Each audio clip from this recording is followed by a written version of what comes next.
तो 9 बरस की उम्र से वो मियाँ साहब हो गए थे। लेकिन अंदरूनी हालात कुछ दूसरे कह रहे हैं। हिंदू मुस्लिम सब में क्रेज, लोग आपको देखना चाहते हैं, आपको पसंद करते हैं। तो उन्होंने ये इमाम बाड़ा बनवाया, सोने चांदी की ताजिया यहाँ पे भेंट की और लोगों की आंखें आपको ढूंढ रही थी। आज हम मौजूद हैं मियाँ साहब इमामबाड़ा स्टेट में, नए मियाँ साहब अयान अली शाह के पिता व पूर्व मियाँ साहब अदनान फर्रुख अली शाह साहब के पास। आपसे हम बातें करेंगे और जानेंगे इमामबाड़ा स्टेट का इतिहास। तो सर, अभी तो माशाल्लाह आपकी सेहत अच्छी है, आपने जिम्मेदारी अयान साहब को सौंप दी। मुझे शायद आपको देखने से लग रहा है कि मेरी सेहत अच्छी है, लेकिन अंदरूनी हालात कुछ दूसरे कह रहे हैं। तो सेहत मेरी अच्छी नहीं रहती है, काफ़ी दिनों से नहीं रह रही है और उम्र भी काफ़ी मेरी अब माशाल्लाह 66 हो गया हूँ मैं। तो अब जिम्मेदारी वक्त आ गया था कि जिम्मेदारी मैं इनको सौंपूँ। और जहाँ तक कि मुहर्रम के जुलूस का सिलसिला है, तो छोटी हमारी गश्त इमामबाड़े के अंदर की जो होती है वो मैं मुकम्मल नहीं कर पाता हूँ, मुझे इतनी थकान हो जाती है। बाहर की जो शहर की होती है, जो लंबी जुलूस, बड़ी जुलूस होते हैं, उस पर तो बिल्कुल नामुमकिन है मेरा चलना हो गया है। तो वक्त था कि नौजवानों को ये जिम्मेदारी सौंपी जाए और जाहिर सी बात है नौजवान लोग जो काम करेंगे हम लोग क्या कर पाएंगे। तो इंशाल्लाह पूरी उम्मीद है कि बेहतर से बेहतर काम वो करेंगे। जैसे यहाँ के इतिहास के बारे में आप कुछ बताएं कि अयान साहब यहाँ के 7वें मियाँ साहब हैं, तो आप यहाँ के कुछ इतिहास के बारे में आप बताएं। देखिए, जहाँ तक इतिहास की बात है, यहाँ बाबा रोशन अली शाह पहले मियाँ साहब थे, जो कि एक बुजुर्ग हस्ती थे। इमामबाड़े का निर्माण भी उन्हीं के ज़माने में हुआ जब अवध के रूलर आसिफ उद्दौला साहब यहाँ तशरीफ लाए थे। वो उन्होंने ये इमामबाड़ा बनवाया, सोने चांदी की ताजिया यहाँ पे भेंट की। उन्हीं के ज़माने से यहाँ के मुहर्रम का सिलसिला शुरू हुआ और तब से ये सिलसिला लगातार यहाँ माशाल्लाह से चलता चला आ रहा है।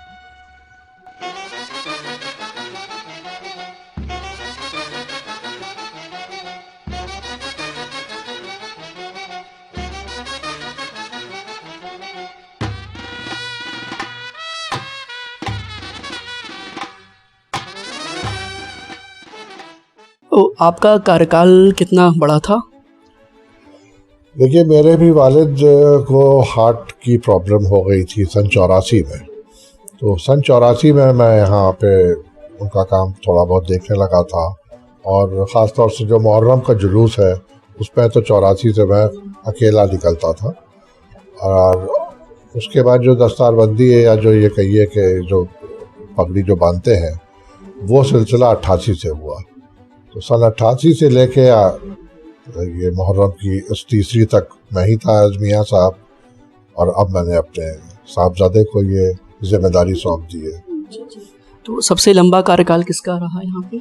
सबसे लंबा कार्यकाल तो देखा जाए तो मेरे मरहूम दादा जनाब सैयद जवाद अली शाह साहब का था, क्योंकि वो सिर्फ 9 बरस के थे जब उनके वालिद का इंतकाल हो गया था। तो 9 बरस की उम्र से वो मियाँ साहब हो गए थे और वो भी करीब जब 60 बरस के हो गए थे, बल्कि उसके ऊपर, तब उन्होंने ये जिम्मेदारी मेरे वालिद को दी थी। तो सबसे ज़्यादा कार्यकाल जो है इसमें जनाब सैयद जवाद अली शाह साहब जो मेरे दादा थे उनका था। उपलब्धियों के लिहाज से अपने कार्यकाल को आप किस रूप में देखते हैं? उपलब्धियों के हिसाब से देखिए, यहाँ के अगर आप हिसाब से हमारे दादा के हिसाब से देखिए तो मेरे दादा ने कॉलेजेस वगैरह जो हैं इस्टेब्लिश किए। यहाँ इंटर कॉलेज उन्होंने खोला, इस्लामिया कॉलेज की भी इस्लामिया कॉलेज तो दूसरी जगह पे इस्टेब्लिश था, लेकिन वो जगह बहुत छोटी होने की वजह से बख्शीपुर में हम लोग की प्रॉपर्टी थी, वहाँ पे उन्होंने ज़मीन प्रोवाइड की, जिस पे आज इस्लामिया कॉलेज मेन बॉयज़ का और इंटर और डिग्री कॉलेज दोनों चल रहे हैं। और फिर मेरे वालिद ने यहाँ पे मदरसे खोले निसरौल में, और उसके बाद उन्होंने डिग्री कॉलेज भी मेरे वालिद ने यहाँ पे खोला, और उसी का मैं भी संचालन करता चला आ रहा हूँ। तो जैसा कि अदनान फ़र्रुख अली शाह साहब का शहर में पूरा क्रेज़ है, हिंदू मुस्लिम सब में क्रेज़ है, लोग आपको देखना चाहते हैं, आपको पसंद करते हैं, तो इसको आप किस तरह से देखते हैं? ये तो सबकी मोहब्बत है और उसका मैं अल्लाह का बहुत शुक्रगुजार हूँ कि मुझे उन्होंने ऐसा मौका दिया और ऐसी जगह मुझे उससे ख़ानदान में पैदा किया, उसका मैं शुक्रगुजार हूँ, जिसकी वजह से लोगों ने मुझे इतनी मोहब्बत दी। और बहुत अच्छी बात है जो भाईचारा वगैरह शहर में कायम है और मैं उसका बहुत शुक्रगुजार हूँ, अल्लाह का बहुत शुक्रगुजार हूँ। जैसे अभी गुज़िश्ता 5वीं मुहर्रम का जो पारंपरिक जुलूस है, उसमें लोग काफ़ी आपके मुंतज़िर थे, लोगों की आंखें आपको ढूंढ रही थी कि मतलब अदनान फ़र्रुख अली शाह साहब भी शायद दिख जाएं, उस बारे में आपका क्या कहना है? अब देखिए, वक्त तो सबका एक ना एक वक्त हट नहीं है और जब तक मैंने ये जिम्मेदारी साहबजादे को दे दी है, अब तो उन्हीं को लोग देखेंगे और सेहत मेरे इस लायक रही नहीं, अगर रहती या मुझे कहीं से भी सेहत इस लायक रहेगी तो ज़रूर शायद मुझे भी उनके साथ किसी दिन देख लें, लेकिन मुझे लगता नहीं है कि जिस तरह से मेरी सेहत दिन ब दिन डाउन जा रही है कि मैं जुलूस में निकल पाऊँगा। ऐसे मैं ऑफिस आता हूँ उनके साथ अक्सर। अपने चाहने वालों को आप क्या संदेश देना चाहेंगे? बस मैंने अपने चाहने वालों से यही अपील की है कि आप लोगों ने जो मुझे मोहब्बत दी है, जो दुआएं से नवाजा है, वो दुआएं और वो मोहब्बत मेरे साहबजादे को भी आप लोग दें, बस यही मैं चाहता हूँ।